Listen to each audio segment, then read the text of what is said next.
الحمد لله رب العالمين والصلاة والسلام على حبيبه سيد الأنبياء وأشرف المرسلين وعلى آله الطيبين الطاهرين وأصحاب الأكرمين الأفضلين وعلى من أحبهم وتبعهم بإحسان أجمعين إلى يوم الدين.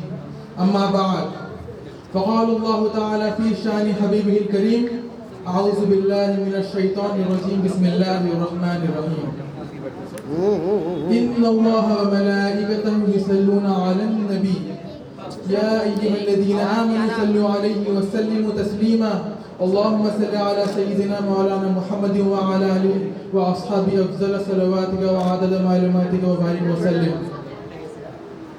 Respected scholars, sheikhs, hafiz of the Holy Quran, and the organizers of the event. Nowadays, we can find so-called intellectuals say that women are not being given proper rights in Islam. Due to ignorance, many Muslims have also started to believe this. So tonight, let us talk about this. Let's talk about the rights Islam grants to women. Women are considered to be the twin half of men.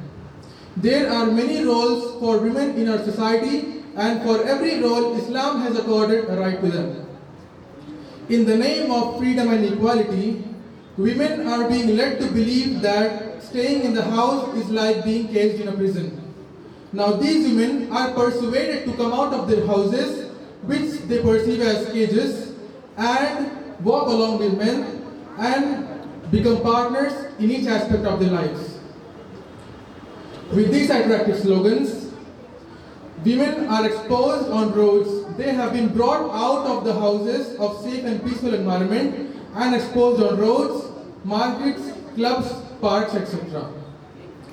They have been burdened excessively with exhausting works in offices and call centers.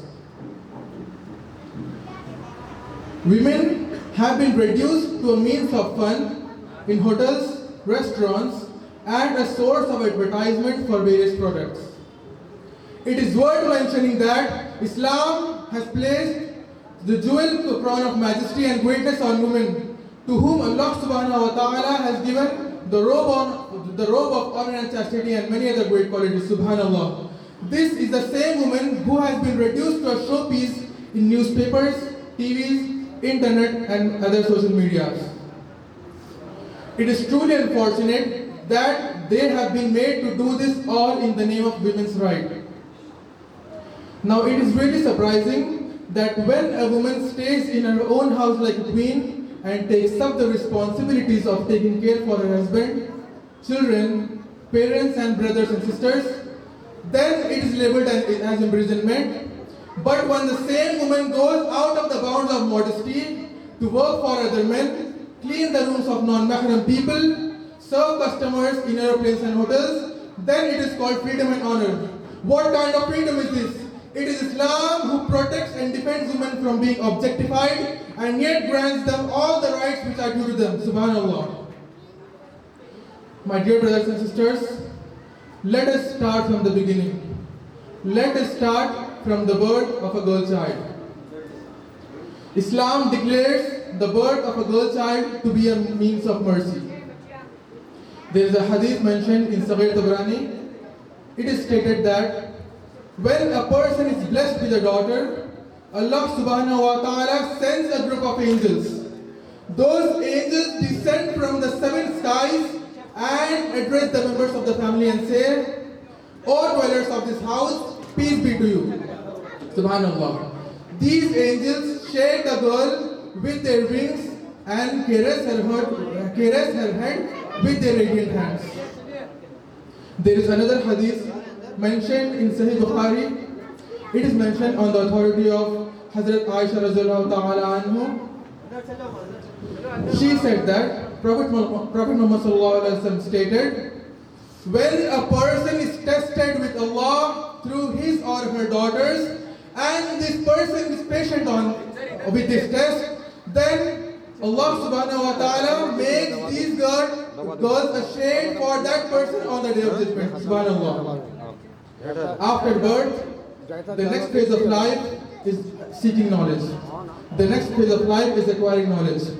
Islam is that religion of knowledge which does not ignore tolerance even for a moment. In fact, the first divine revelation was about knowledge.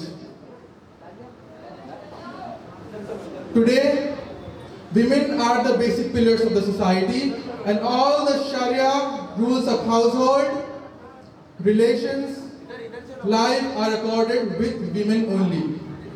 If only men are given education and women are ignored, then it will not only be an oppression on women, but also we will lose out on the benefits of education. Allahu Akbar. The daughters of the community should adorn themselves with worldly and Islamic education and reform the exterior and interior of the society. The Prophet ﷺ himself reserved a specific day for teaching women. There is a hadith mentioned on the authority of Hazrat Ruqayya bint Muhammad radhiyallahu ta'ala anhu. She said that the women along with Prophet ﷺ would distribute water during wars. They would take the injured and martyrs to Medina. Subhanallah. So these women would take care of the injured and distribute water and take up many other responsibilities. So Allah subhanahu wa ta'ala shows that women are allowed to seek knowledge, and after acquiring knowledge, they can seek employment as well. So to summarize, the daughters of the community should acquire knowledge in hijab, which includes worldly education as well, and contribute to the society in every possible way. The next phase of life is marriage. Islam considers marriage as Islam considers consent of the girl in marriage to be extremely important. Without the consent of the girl, the marriage cannot be solemnized with anyone. Here, the Prophet ﷺ said that whatever you give, whatever you eat, give the same to your wife. Whatever you wear, give the same to your wife. Never hit her and never leave her alone except in one's house. Here men are instructed to not look down upon their believing wives.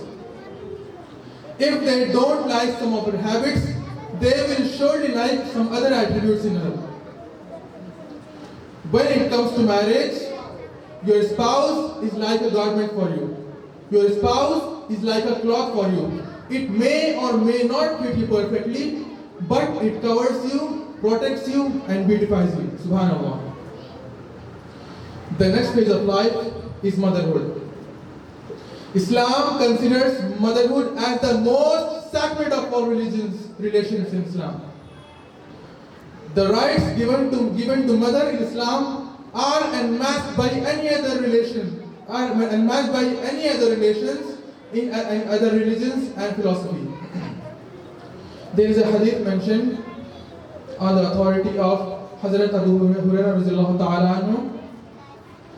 He said that a companion approached Prophet sallallahu alaihi wasallam and said, Ya Rasulullah sallallahu alaihi wasallam, who is the most deserving of my kind treatment? Who should I give my love to, my respect and my honor to after Allah and Rasulullah sallallahu alaihi wasallam? Now listen to what sallallahu alaihi wasallam said. Rasulullah sallallahu alaihi wasallam said, comes your mother. The companion again asked, Ya Rasulullah sallallahu alaihi wasallam, who next? The Rasulullah sallallahu alaihi wasallam said, your mother. The companion again asked, Ya Rasulullah sallallahu alaihi wasallam, who next? Rasulullah said, your mother. The companion asked Rasulullah sallallahu alaihi wasallam for the fourth time, Ya Rasulullah sallallahu alaihi wasallam, who is the most deserving of my kind treatment? Now Rasulullah sallallahu alaihi wasallam said, your father. Now we need to focus something on here. I would like to enlighten on a point. Here Allah subhanahu wa ta'ala showed us that mother is being given priority. But you are not supposed to ignore your fathers. You should treat your mother and father equally. Subhanallah. There is another hadith mentioned on the authority of Hazrat Abdullah ibn Abbas radiallahu ta'ala anha. He said that a companion approached Prophet sallallahu alaihi wasallam and said, Ya Rasulullah sallallahu alaihi wasallam, I take an oath